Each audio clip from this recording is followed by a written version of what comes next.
La bouteille est issue d'un certain travail, inscrit dans la vaste fabrique humaine, composante de l'équilibre sociétal. Gagnerions-nous à questionner cet équilibre? À revisiter ses prouesses, ses avancées, ses imperfections, ses erreurs? Comment peut-on penser différemment le travail au regard de nouveaux progrès? L'histoire des robots et de leur perception culturelle peut-elle y contribuer?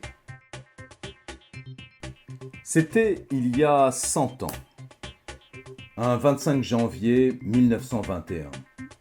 Première à Prague d'une pièce de Karel Čapek contant l'histoire des robots universels de Rossum. Histoire d'êtres organiques créés artificiellement et d'une jeune femme, Elena, qui se bat pour défendre leurs droits. Une histoire qui se produit en une lointaine année 2000 et qui questionne au fil de ses épisodes sur le rapport de l'humanité à ce qu'elle a engendré. Première occurrence dans la littérature du terme robot que l'on peut rattacher au tchèque robota, travail forcé, lui-même s'apparentant au russe. Un terme que l'on dit avoir été suggéré par Józef Čapek, frère de Karel, décédé au camp de concentration de Bergen-Belsen. Un siècle a donc passé. Nous sommes en 2015. Koji Fukada réalise Sayonara, le premier film à inscrire un robot humanoïde, Geminoid F, dans son casting. Nous sommes en 2017, en Arabie Saoudite.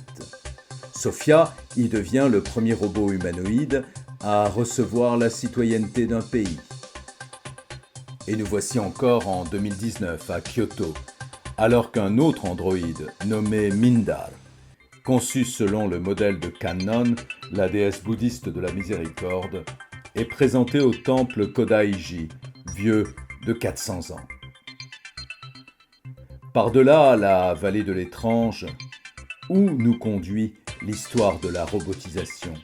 Vers quelle fin annoncée, écrite et réécrite par tant de fiction et de dystopie? À moins qu'à force d'en répéter l'issue obligée, une autre histoire ne s'y dessine, dont nous n'avons pas encore la lecture. Quelle pourrait-elle être? Quels sont les impacts attendus sur les métiers, sur l'emploi, sur les équilibres qui y sont engagés? Quelles relations intelligentes pourrions-nous établir avec l'univers des robots en matière de partage du travail? Et si l'on commençait par questionner notre indéfinition du travail?